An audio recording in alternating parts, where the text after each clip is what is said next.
This is Sifu Slim coming to you live from Kitzbühel, Austria, with part two of a wonderfully warm conversation with Darci Frankel, who's coming from Kauai. And Darci, you had some thoughts of sharing the comfortability and where we're going with these interviews and what you thought before and where you are now. Would you mind sharing a little bit about that with us?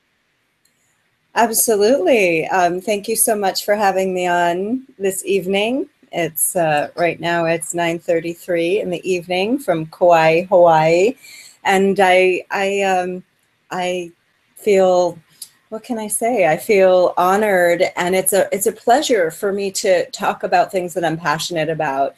To be able to share and to contribute is really a gift, and I don't always get to do it. So thank you so much for inviting me. It feels warms me to be able to be a celebrated contribution. And how is it when I said we're just going to have, like, we're two people that were doing our normal day, having a telephone conversation with our earpiece when we're putting around our neighborhood? Is that what we're doing? And how is the interaction here with Mr. Sifu coming to you from Austria? It's fun. We're having a dialogue. We're just hanging out and talking and recording it for y'all to see. Yeah, and we try to get somewhere organically because we both have hearts, and when we open those hearts up and we have the information that's in our intellect and the experiential wisdom and the things that we've worked on in our own lives and things that we're concerned about in the world and the universe and maybe our near and dear's lives, it just, it comes out. It just comes to some point of togetherness where we can share that information and those feelings.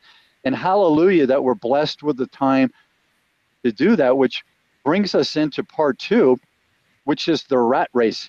And so many people are in that. As soon as you have to keep the walls strong of that business, you have to keep people coming in the doors, whether it's remotely like an internet business or a web business, or where you actually have a structure like you do, Darci, where people come in and there's an appearance, there's a structure.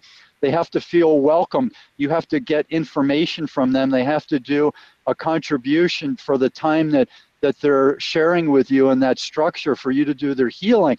So there's all these things, and there's an element of we've got to go through this progression of signing in. And then the people with the staff have to be prepared. They have to be informed. They have to be trained, and they have to be on their game, so to speak, in order to perform that job and to be professional in that business. And so all of these things cost time, energy, and money.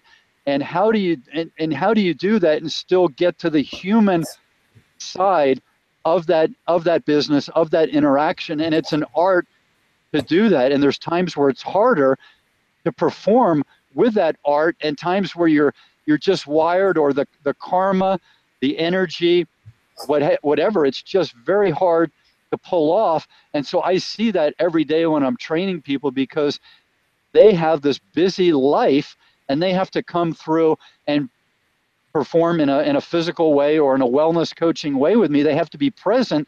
And if they're working a 10 or 12-hour day and they're trying to eat and relax and do all their paperwork and get to work and get back, it can sometimes be such a challenge that for me to slow them down and interact with them as a healing person.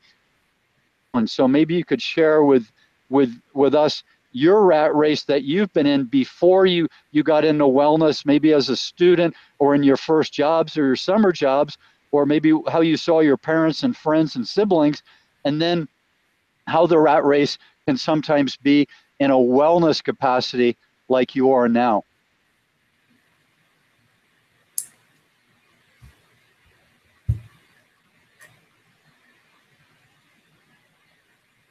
Okay. So let's see. I'm going to share with you my approach. I'm just trying to think. There's so many different ways I could go with answering your question, but you know, I own a business. I own a boutique day spa here on the North Shore of Kauai. It's called Hanalei Day Spa. And so we're a business and we're also holistic. So there's two wings to that bird. And for me, it all comes down to what we talked about this in our last video. What is our intention? So one day I'm sitting at my business, and I'm operating my business going on 15 years now, and it's been busy and thriving, and we have an amazing team, and we're successful. We're all individually successful, and as a team we're successful. And at every single interview, I start with my intention. And so what I was saying is, one day I was sitting at the spa several years ago, and I realized I don't have a mission statement. And then I thought, it was like, you know, the yogis, they say that the yogis did not create yoga, it was revealed to them. And so I just sat there for the next 15-20 minutes as my mission statement was mystically revealed to me. And I love bringing people through this process. And so we talk about, what is this rat race? So for me, how do I survive the rat race? Is I hold firm to my principles, my values. And some of my core values are cooperation and kindness, compassion, integrity, accountability, efficiency, service, and harmony. And the first thing that I did was I codified these. I said, well, what are my intentions? Or excuse me, what are my values? And I wrote these words down. And the funny thing is that I was sitting at my front desk, and they all actually, it was like they were appearing on the wall. It's very mystical. I'm sorry if this sounds woo-woo, but it kind of happened like this. It was like these words appeared on the walls of the structure of my building. And it was really a touching moment. And then I saw these words, and then I said, okay, well, this is a holistic business. It is a business, and it is holistic. And I don't forsake one for the other. So I don't forsake my business for the holistic part, nor do we sit around processing all day and hijack our business, right? You know, there's a bottom line, and then we take our humanity into account. And this is the foundation of my business. So I'm going to read my mission statement, because I believe everybody, it's valuable for everybody to have their own values codified and their mission statement clear. This is a holistic business. We're dedicated to consistent, excellent customer service, sharing our gifts in our own unique, fun, and soulful way. Our Hanalei Day Spa community may have differing lifestyle, different practices, and different beliefs, but we're all united in our willingness to serve with integrity, with efficiency, and compassion, in harmony with ourselves, with the earth, and each other. We happily offer a helping hand when we can, and we humbly ask for help when we need it. We're kind and cooperative, even in the rare case that we have a mistake. We have no need to forsake kindness for accountability. If we acknowledge we all make mistakes, we do our best to humbly learn from them, we put it behind us, and we move forward. We're here involved in a sort of selfless service, as we're dedicated to consistent, excellent customer service. And so I invite everybody to think about what is your own personal mission statement? Because that's the place that when we live from our core values, we are neither gonna, when I'm living from my core values, I'm not gonna sabotage my health, my well-being, my sleep, because I'm working too hard, or some other part for another. I'll have it all in balance, and sometimes it is a little bit of a juggling act.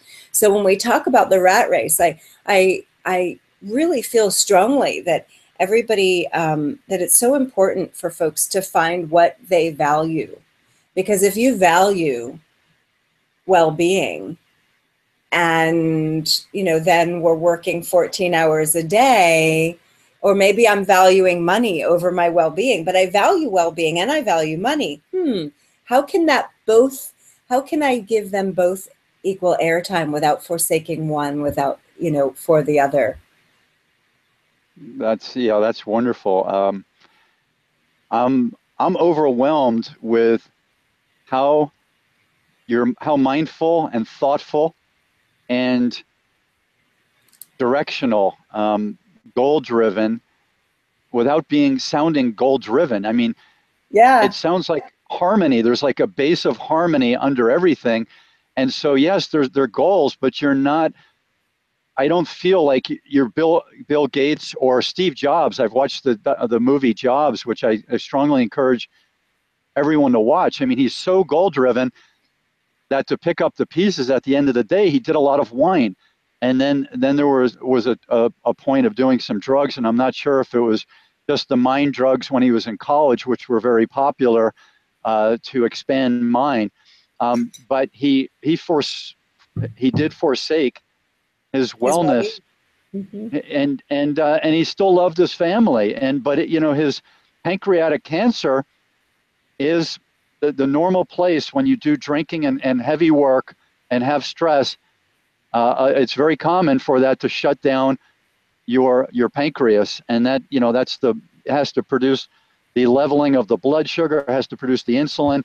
It's such a tricky place with our modern diets in general. And now when you throw alcohol there at the end of the day to wind down, and you have stress because he was so driven, and there were people, and it's a very competitive business, and there's a lot of money and loans on the line. I get that. I get Silicon Valley. I get the origins. I get everything that he did, which I'm not taking away with his gift of bringing modernism to us and to the world. But in terms of him being able to see his family and enjoy the fruits of his labor, he checked out in his 60s, and I'm not sure if it was right around 60, but he checked out as a young person. And so those are the things that a high performance person, a very goal driven person, a person on a mission, they go for that, and they don't tend to slow down and go to wellness retreats or to regroup for an entire year to reset themselves and say, hey, I need to become a different type of a person in order for my own mind, body, and spirit to be happy and to be content and to be grounded. Mm-hmm. So maybe you could share a little bit about that, and then other people who are in the rat race and who get something out of you, but they just can't pry themselves out of it because of what they perceive as family needs, housing needs, running a business that depends on them needs, whatever it may be. Maybe you could share some personal life stories about that as well. Okay, well, first I'll respond to, first I'd like to respond. So, by the way, my drink is spring water from my local spring. I don't know, did I take you here? Did I take you to the spring when you were on Kauai? I've only seen you on Maui, and I forgot when I was in Kauai about 6 months ago that you were on Kauai. So I was in a time warp. I had shut my thinking side of my brain down. I was just playing golf and checking out the island. Good, good. Well, next time I'll take you to the spring. It's one of the pillars of my practice, my well-being practice. So,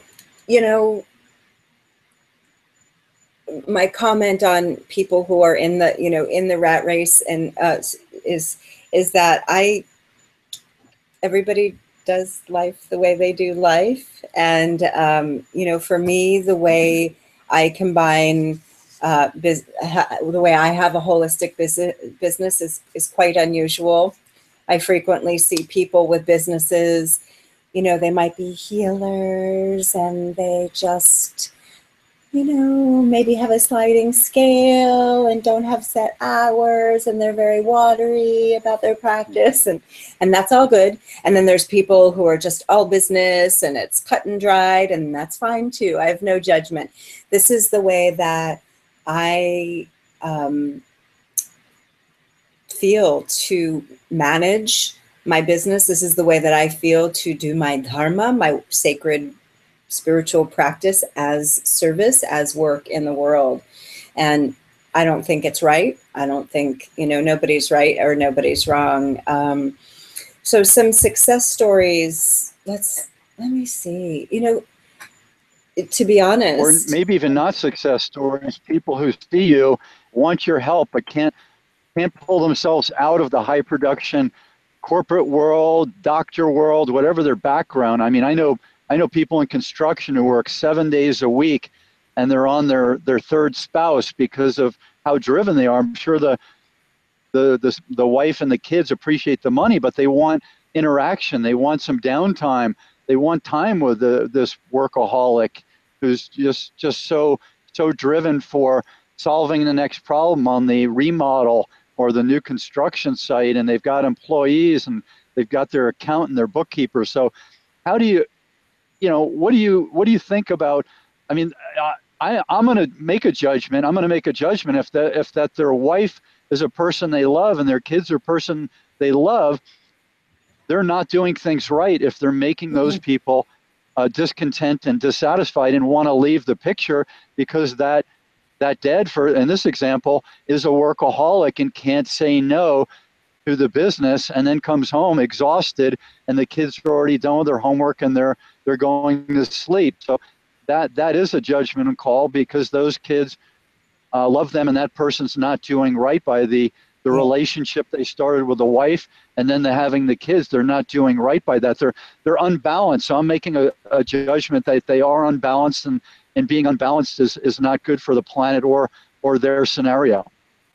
It's not, Sifu. It's not, and people suffer, and there are needs there that are not being met. From what I hear that the man who's working hard and overtime is not taking care of his own body, and he's working to a point of exhaustion. I'm hearing that, so his needs for well-being aren't being met, and I'm hearing that, the wife and children, their needs for connection and support and guidance and whatever those other needs are, they're not being met. And if somebody asks me, then I can help them. If I'm not asked, I can't help. And is that from Ayurvedic, or is that from something else, or your own intentions, or? That's from probably all of it. It's really the common sense. See, if what I've learned, frequently people will ask, oh, my sister has this, or my brother, or my husband, or my father, or my son, or my child, or my this has this. I say, let that, that person can come to me, and I'm happy to help them. I'm overjoyed to help, to contribute. But unless that person asks, because if when I ask, so one of the major tenets in Ayurvedic medicine is there are certain qualities of an Ayurveda practitioner, and there's certain qualities of a patient that comes to us. One of the qualities is they're ready to make changes. They're willing to make changes. If not, then I'm wasting my prana, and I'm wasting their prana, and it's not going to be a fruitful interaction. Ultimately, so I always invite people to come to me if they want to, and if they don't, then that's totally fine too. So I think that's a really important point. Unless I'm ready to make changes, I'm not going to make changes. Unless he, she, they are ready to make changes, they will not make changes.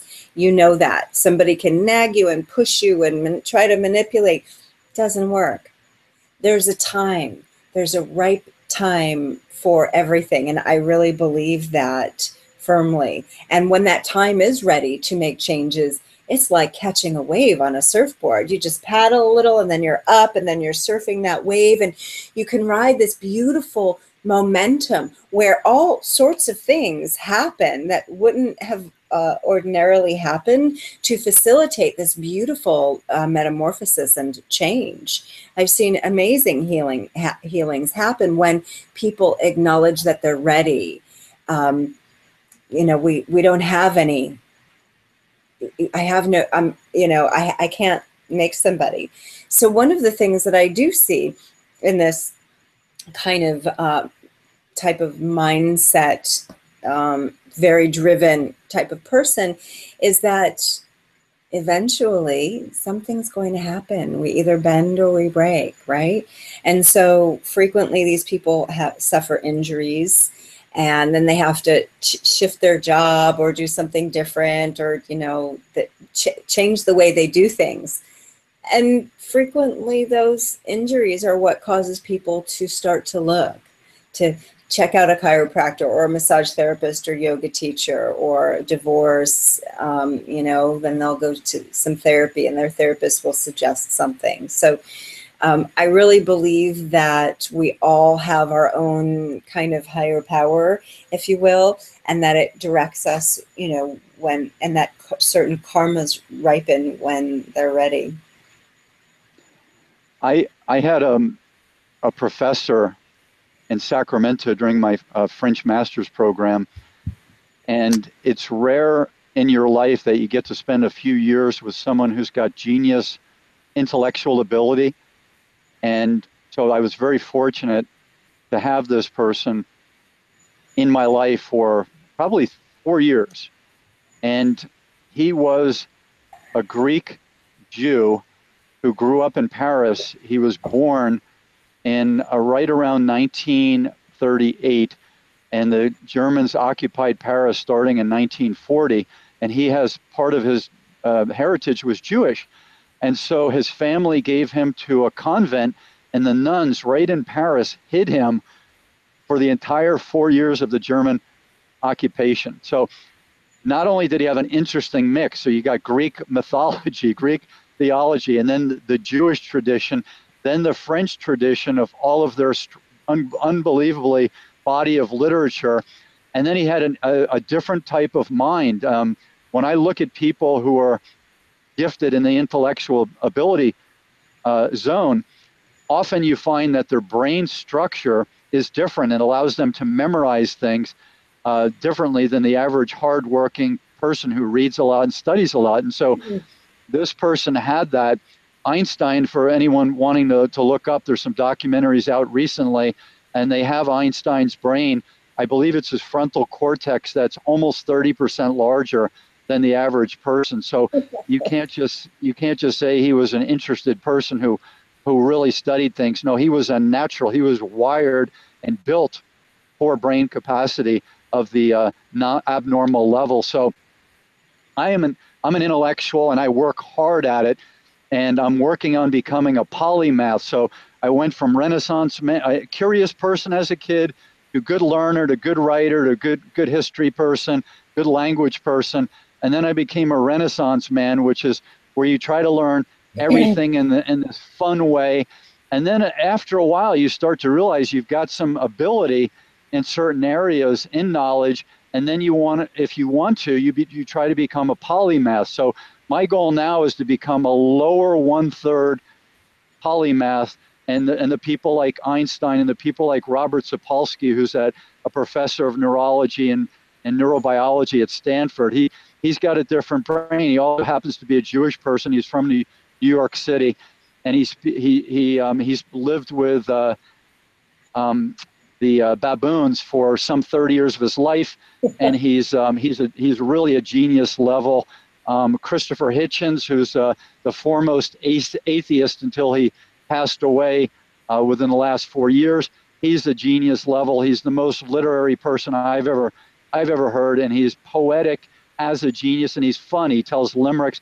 So those guys are in the top 1/3 of polymaths. I'm working on becoming the lower 1/3 of polymaths. So the point in all this is whatever you're working on, you bring that in, and then you work on it. And so I was already a balanced person before this. Whenever I had a job that was raining down too many hours, and like when I was driving home, I felt unsafe, that I wasn't aware of my surroundings. I couldn't do that. I mean, I said, I'm going to hurt myself and other people in these jobs. It wasn't just like my health from like a heart attack. It was actually to the point of the concentration not being there in my 20s, saying that I can't be a a good driver going home from work. So I've blabbed enough. Maybe you weigh in on some of the Sifu comments here, Darci. Can you give me some more direction? Will you ask a question, a more specific question? Sure. So the people, I'm in my own business for the most part. I mean, I do go to conferences and I do work, leading workshops and those types of things. It's still kind of my business, but I have to that week or that weekend and kind of fit in and do more glad handing, be more listening, be more type person, which I enjoy doing, but I don't enjoy doing that for 8 hours a day. Or if you do breakfast all the way late at night after dinner, it could be a 10 or 12-hour day. It's really, I do that required of me to be present at those events. Some people live life personally old. So you and I are different because of the way our businesses are structured and our intentions, and not having a commute, let's say, and comparing us to people who do have the commute and do have to have that on switch of, being at breakfast, getting their kids going, doing a few chores while they're doing breakfast, maybe sending a few texts or emails, and then doing that kind of busyness all day, and then pulling that all together for night. Now, if you were to counsel those people and they said, yes, counsel me, what are some of the things that you would lay down for that person? What are some of the warnings you would share for that person? Because you've seen people in your life have heart attacks and need stints and have to take a stress relieving medication. So these are the deep, harsh things of reality. What are some of those things that you would share if they invited you in? Okay, so so what you're saying, you're asking me for general stress management solutions for someone who's at a high stress lifestyle, yes? Yes, and time management, and not, and multitasking, and saying yes to everybody, all those things. Maybe you can picture someone in your mind who you've been connected to over the last 15, 20 years, and what have you shared with them, or what would you share if they invited you in? Okay, well, I'll start with the last one, saying yes to everybody, because that one's easy. It's so nice of you to say yes to everybody and to say yes to everything. And does that really serve? How does that serve you? How does that not serve you? So it would be an open inquiry to really take a look at how this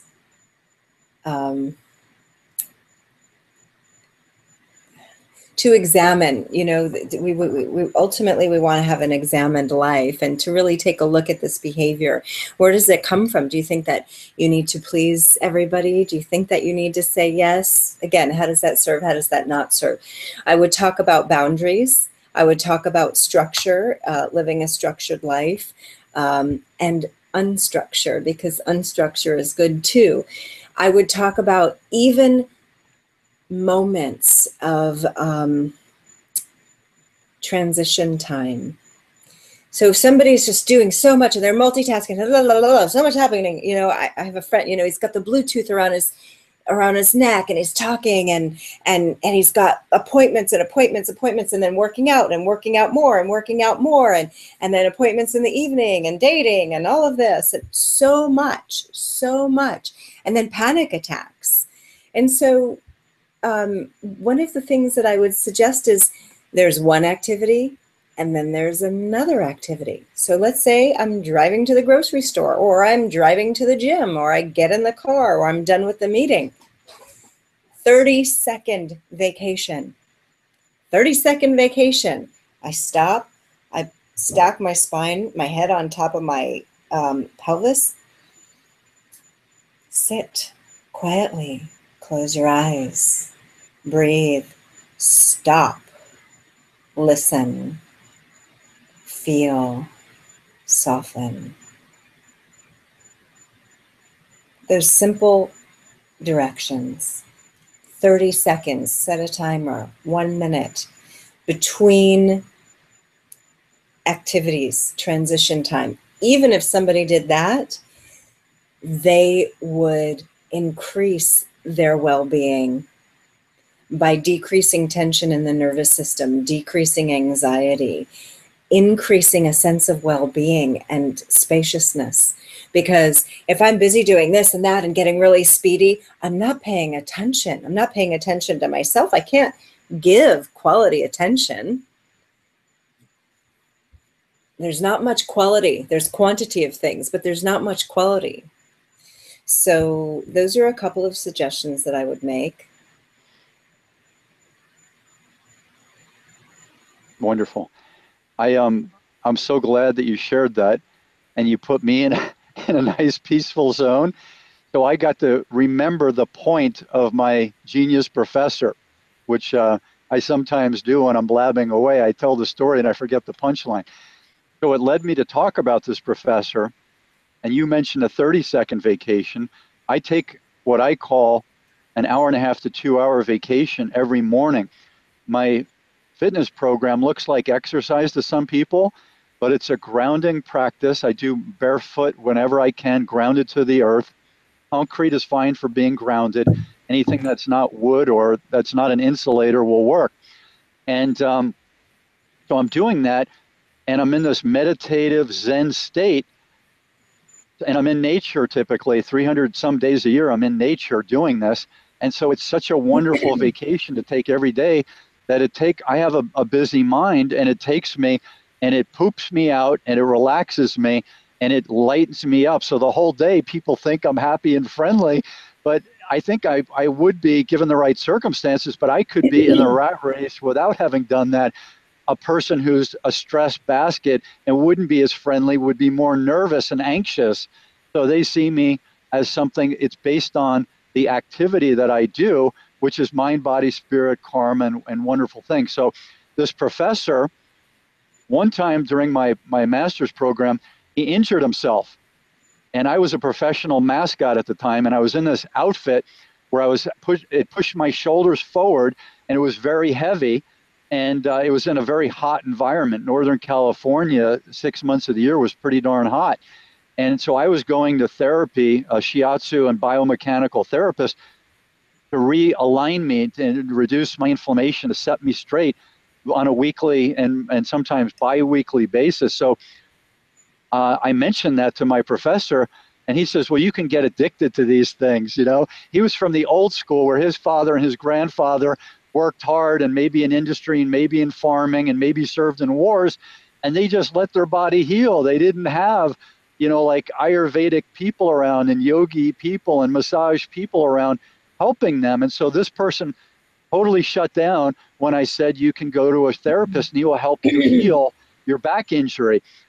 Then about a year later, I said, have you been on vacation at all? Because I hadn't seen him in a while. And then he says, well, I went to Santa Cruz and I sat on the beach for about 4 hours. And then I told the people I couldn't do this, and I got in my car and drove home. So this lovely person who was the highest thinking intellectual I've ever spent several years with, he couldn't do a vacation in Santa Cruz, be on the beach, go for a walk, get a massage, hang out in the water, go to dinners, whatever they do on a vacation. He couldn't do it. He had to drive back home where his normal stuff is, his normal books. He had peacocks, so he got solace from his peacocks. So at least he had a little bit of rural living with his peacocks. But he couldn't do what I call a normal, relaxing, engaging vacation. So have you seen people like this before? Yeah. As you were talking, I'm in my 40s, and as you were talking, I had the thought.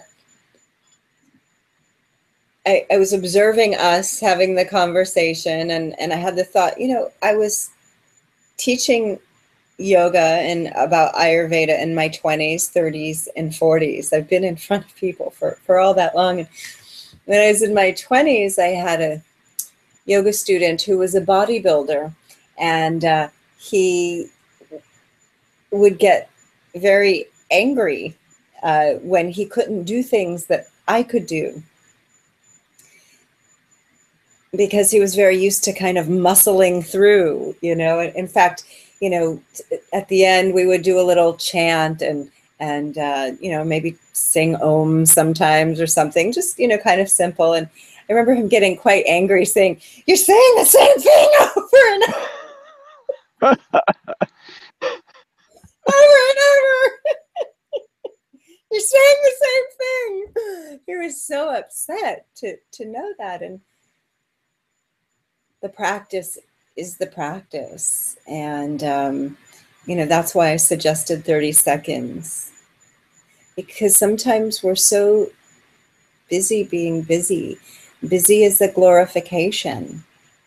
Busyness is it's there's this way that being busy is, I'm busy. Oh, I'm so busy. I'm so busy. It's a way to distance other people from us, to distance ourselves from ourselves, our true nature. So sometimes it can be a little confronting to just sit quietly. Sometimes somebody could feel anxiety and they don't know why. I'm working on a piece. I don't know what it'll be, but I think it might be a video. It might be a 2-part video series, I guess, called Resolving Anxiety. And because I see so many people with a lot of anxiety, and there's solutions, there's ways to resolve anxiety. So I don't know what your professor's experience was, but I do know that a lot of people have a hard time just sitting quietly, just being with themselves or being with another person.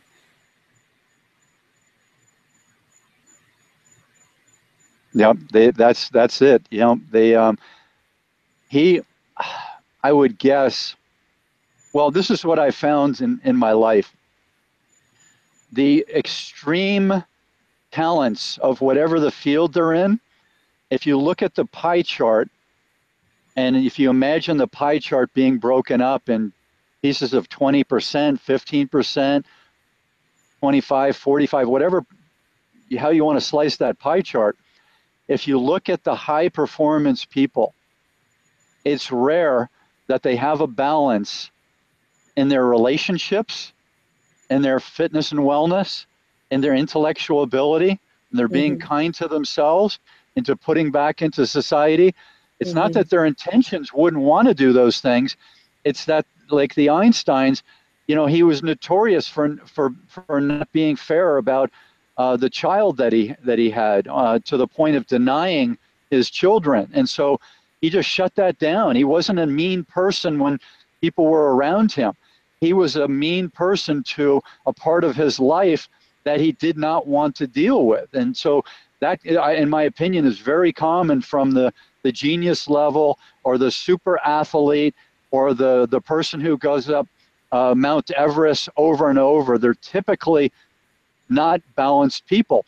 And so even though I'm pursuing my form of excellence in a few areas, I'm wired for balance, and I'm wired to be a little bit in each piece. And so I'm also not OCD. I'm Uh-huh. very coachable. And so when I go to a 2-hour appointment with you, connecting with me, which I would say that I'm batting over 99% with coaches, even coaches that you could be perceived as very pains in the necks, coaches, very dominant type coaches. I usually connect with them on some level, go with their flow for a little bit, work my flow back in, show that I mean well, and they usually somehow meet me where their normal meets with what I need, type of a thing. So I would be very coachable, and other coaches have shared that with me. And then I take what they give me for homework and I actually do it which is how I developed my wellness program. It's from a variety of sources, my intuition, other people's coaching me, things I've read, things experientially that I've learned. I take from all things, and then I find out what works, use what works, Bruce Lee, reject what doesn't. And that's where what I've done with my entire life, not just my fitness and wellness. And so that's how I operate. But some people, like the Steve Jobs, they have this vision and they have to get to that vision. They use the other people with expertise to get to that vision, but they tend not to be coachable people, and they tend not to be people who want to get, their unconscious mind tends to not to want to get to the balanced pie chart. Your thoughts on that, lovely Darci? Thank you.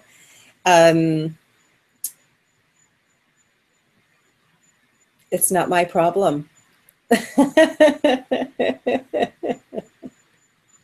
If you had a kid, though, and you cared about that kid, and you got to a crisis point, how would you, let's say they didn't want to slow down and meet you, and they're at those intentions and at the therapeutic side where you are, and you're blood connected to them, and you're future connected, and you're financially connected to them, could you put your hands on their shoulders and in a loving, stern way have something come out that says, hey, look, this is from the heart and mind and my knowledge.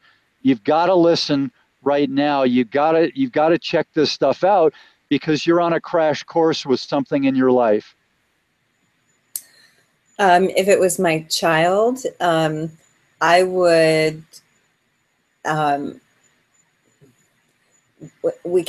can't force anybody to do anything.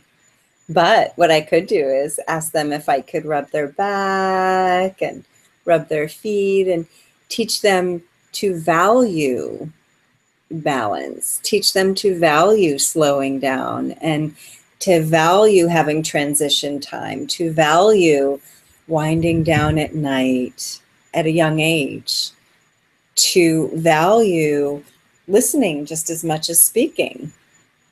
It's a similar thing, you know, if somebody's just totally almost manically focused, you know, oh, I got to do this, and they can't do anything else. I mean, you know, help them have a balanced diet and lifestyle, you know, as a mother, that's what I would do. Have their blood sugar be even, because if somebody's kind of almost manic like that, then we don't want to have big peaks and valleys. I would teach them to sit with uncertainty. I would teach them to sit with success and failure, because the personality types that you're talking about are so focused to the exclusion of everything, you know, sometimes everything else. So it's really about values, as far as I can understand. And now, again, you know, in Ayurvedic medicine, we're talking about a hypothetical, you know, person here.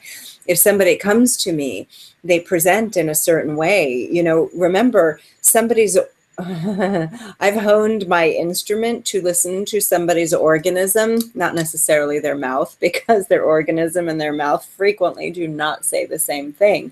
So I have a lot of those resources at my disposal, my Spidey superhero powers.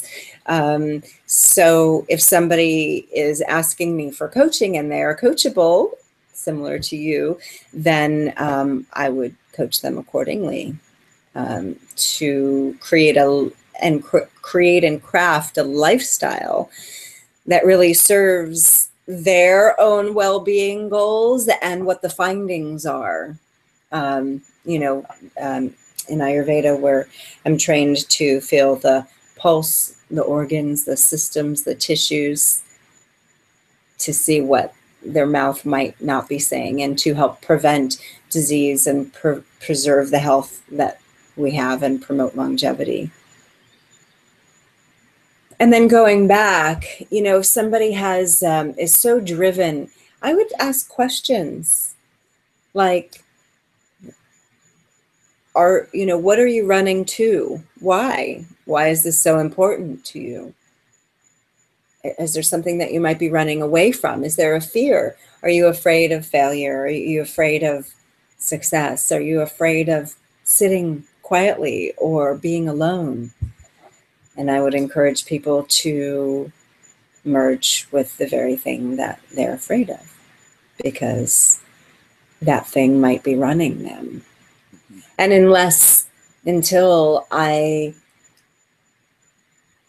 deeply, profoundly accept that thing, I have no freedom.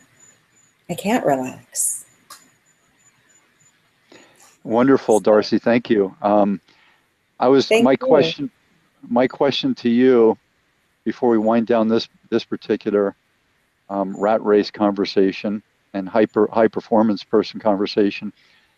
Have you yourself, over the course of your years, intervened with a physical presence in a crisis situation where you had to intervene and tried to do your best to solve that crisis moment to protect people in that moment?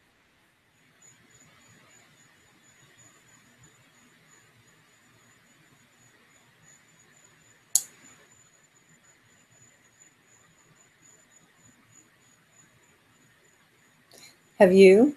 Yes. Yes. Say more about that. Okay. So, if people are willing to accept, and that's all I can ask them to accept, to do is accept the integrity and the honesty with what I'll share.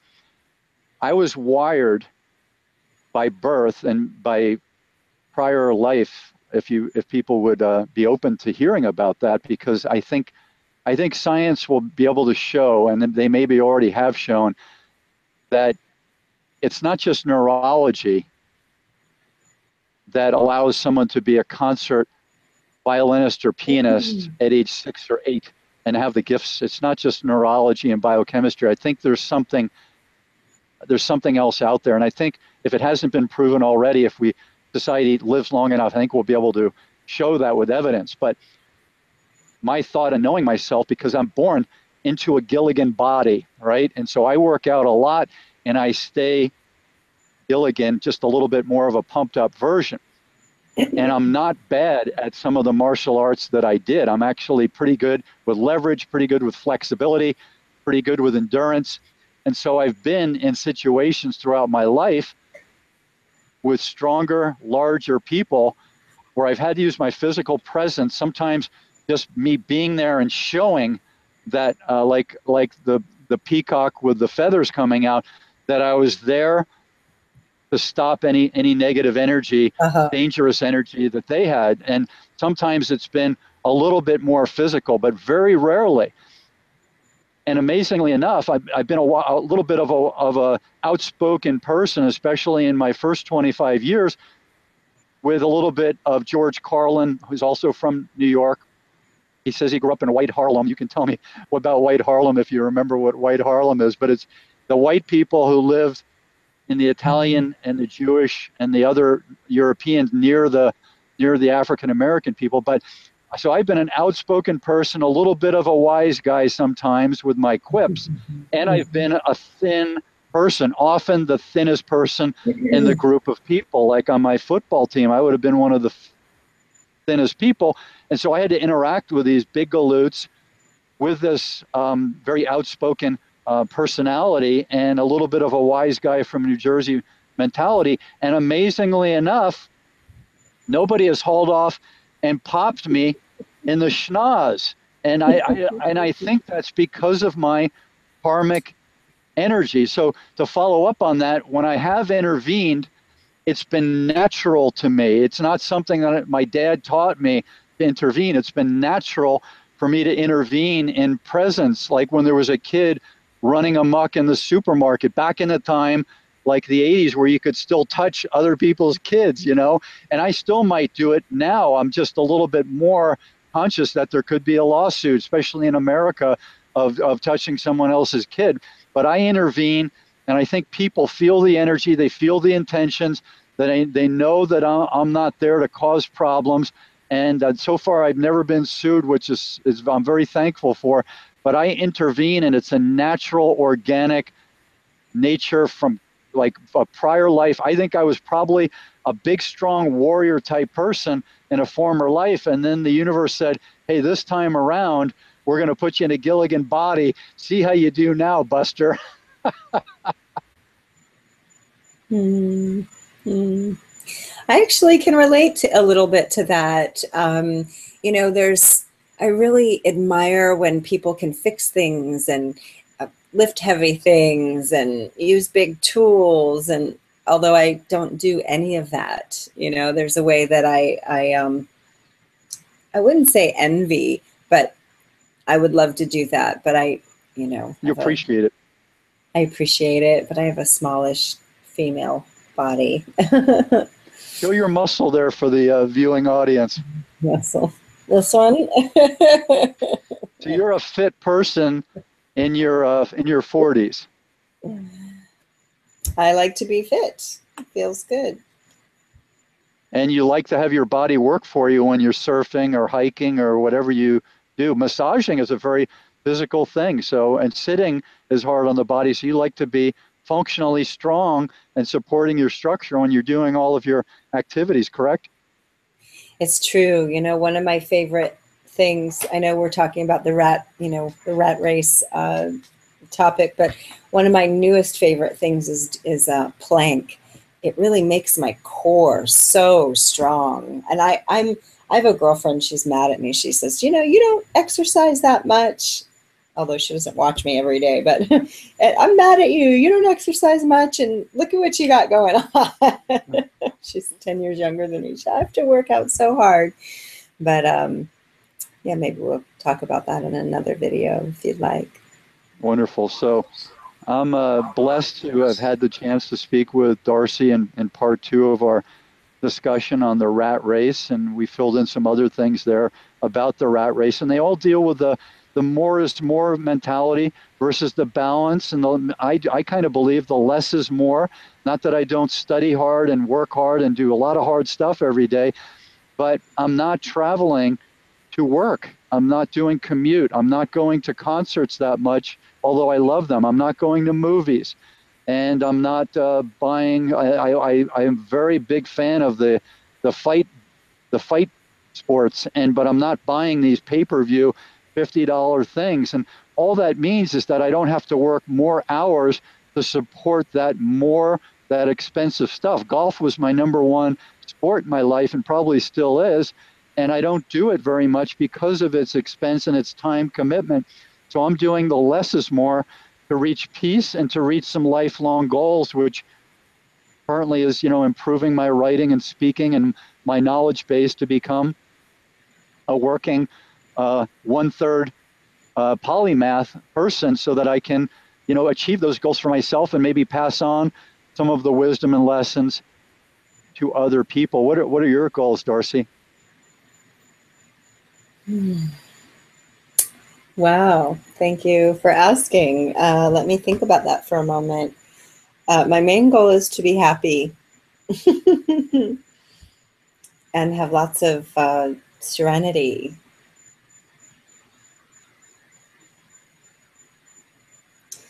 And cooperation in my life with people, to live in harmony. I know it sounds like a Miss America speech, but I'm not, you know, I'm not like, okay, I'm going to open up another franchise and this and that. You know, for me, it's really, I'm not as,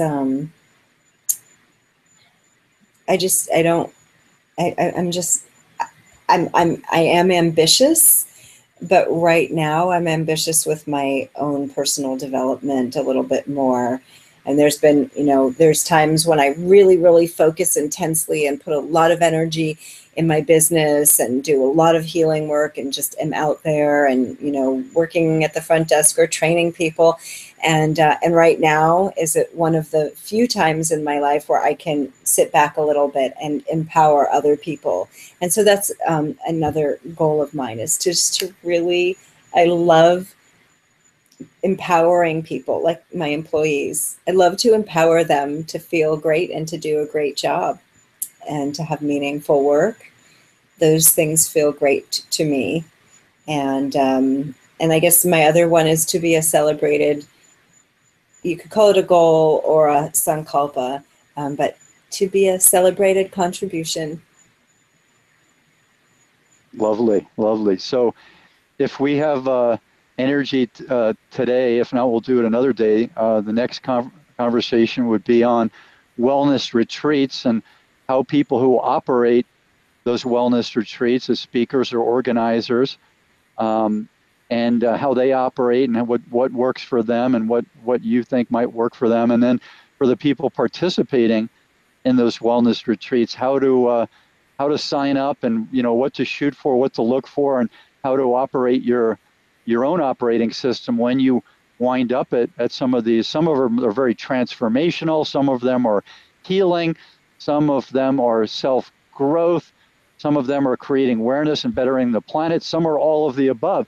So we'll check back with people about those wellness retreats. And in our conversations together, me with the warrior mentality, not to dominate, but to solve problems and to clean up some chaos and some dominance and some danger.